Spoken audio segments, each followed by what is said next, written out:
Hey guys, it's Joby, and tonight I'm going to teach you what I believe to be the most important guitar lesson you're ever going to learn, and that is how to tune your guitar by ear. I'm going to move the camera and we're going to get started. Alright you guys, we're going to assume that you've got your instrument mostly in tune. Let's say, you know, maybe you got a couple of strings that have gotten out of whack. Alright? We're just going to assume that, you know, you have used a tuner at some point and you've got your guitar in tune, but you've been playing it and some of the strings have drifted. We're not going to use our tuner. What we're going to do is we're going to count up 5 frets. So 1, 2, 3, 4, 5 to the 5th fret. Now that we're on the 5th fret, what we want to do is we want to fret the note on the low E string, and we want to play the open A string, the string right below it, and we want to get those two tones to match. So if you listen to that, you can hear it warbling. That means it's out of tune. And we need to tighten our A string up a little. See, we're getting closer.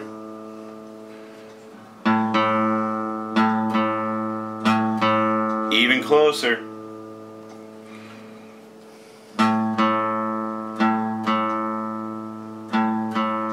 Do you hear the difference? There is no warble, they're ringing together. So now we're going to move down to the A string and we're going to tune the D string. So we're going to play the note at the 5th fret on the A and we're going to play the open D. And they're pretty close, but if you listen, that warble is there. Can you hear it? Okay, so we need to fix that. We're going to tune up just a little bit.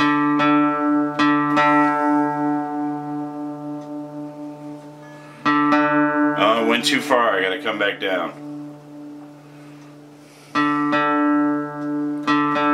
We're pretty close.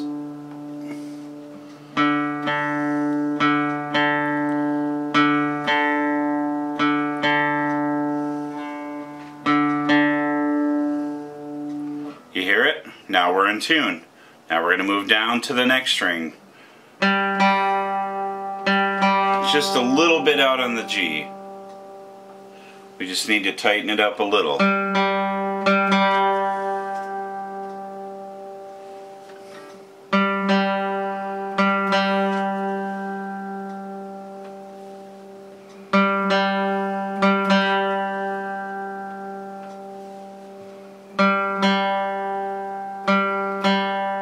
Now you might be asking yourself, well, hey, how do I know if I need to tighten the string or loosen it? The reason, or the way that you can tell is the warble gets slower the closer you are to being in perfect pitch, okay? So if you're way out of tune, it's going to sound like this. But now listen to the warble of the 2 strings as I tune up.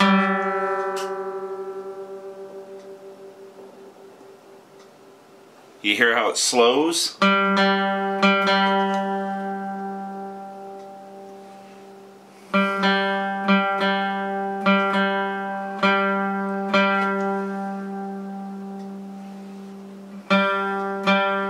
then eventually it just disappears, and that's when you know you're in tune.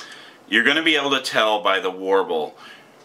It's going to get slower the closer you are to in pitch. So if you start tuning that peg down and it gets faster, you know you're going the wrong way. Or you start tuning it up and it gets faster, you know you're going the wrong way. Those waveforms, that warble, should be getting closer together instead of further apart. Okay? So here's the only tricky thing about doing this. So remember, when you're tuning the B string, you have to play the G string on the 4th fret. And that's just the way the guitars are made. That's the way that their scales are. I can't explain it to you technically. I'm sure you can look it up. But when it's time to tune the B string, the 2nd string from the bottom, you're going to go down to the 4th fret and play the fretted note on the G string and play the open B.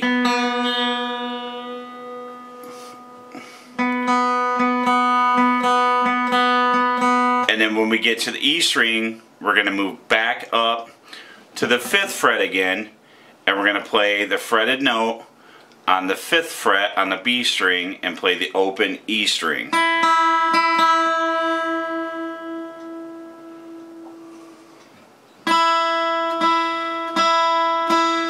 And now we should be pretty much in tune.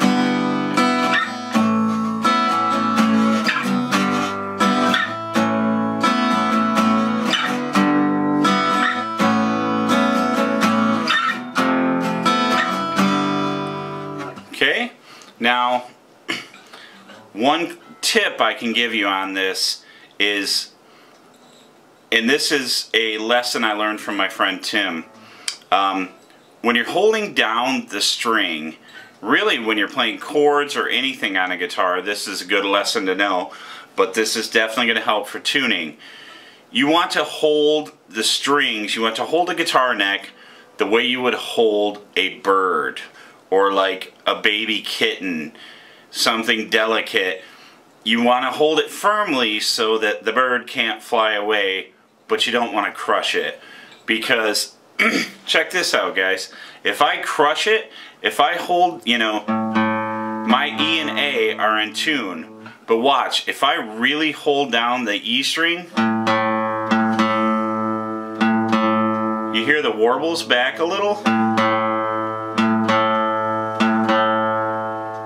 Now if I let the pressure off the E and just hold it down normally,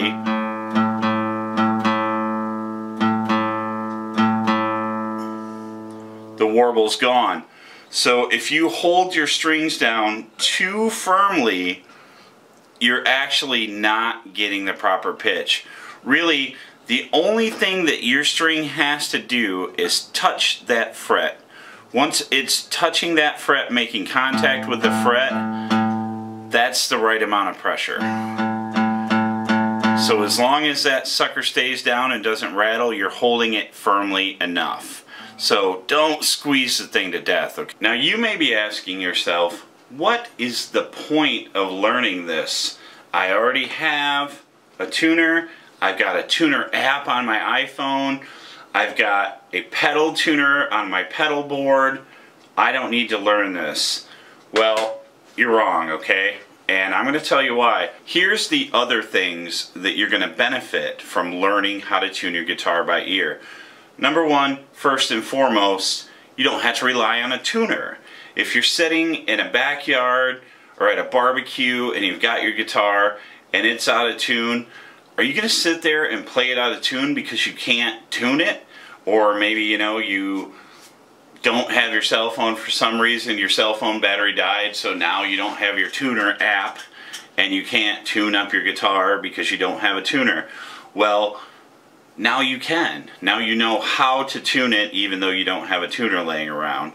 The other thing is, you're going to be able to learn songs by ear more quickly because you're going to be able to pick out notes easier. This is the most basic form of ear training. You are starting to recognize the way that notes sound.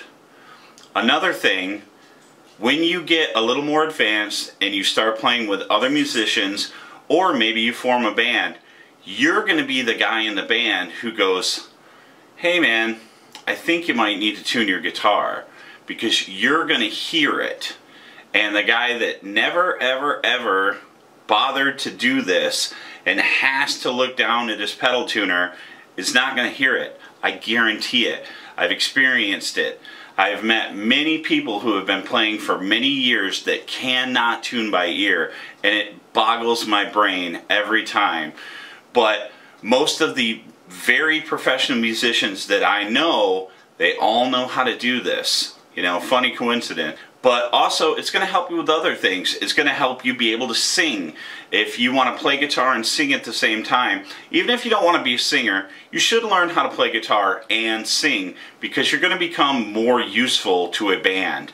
If you're a recording engineer, if you want to get into recording and you're the guy that records all your music for your band, you're going to be able to hear when your singer is singing out of key.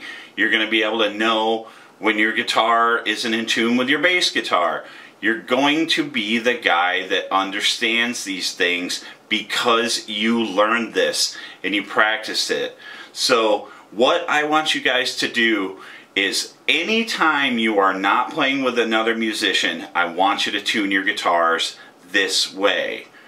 Do not use a tuner. Well, I take that back. I want you to use a tuner to get one string in tune. I recommend doing the A string instead of the low E, because tuners tend to recognize higher strings a little bit better than they do the lower ones. So I kind of like to start with the A. You know, I want you guys doing this every single time you touch your guitar. When you pick it up to play it, I want you to check the tuning by ear and make sure it's in tune. Practice this, practice this, practice it. It's going to help you with so much more than just tuning your guitar. I guarantee it. That's it for now, guys. I'm posting these beginner guitar lesson videos every Sunday night. I also do vlogs and product reviews and demos and such. Please do me a favor and hit the subscribe button. You can click on the like button down below. If you have a question or just want to leave me a comment, please do so in the comments below. That's it. So take it easy, guys.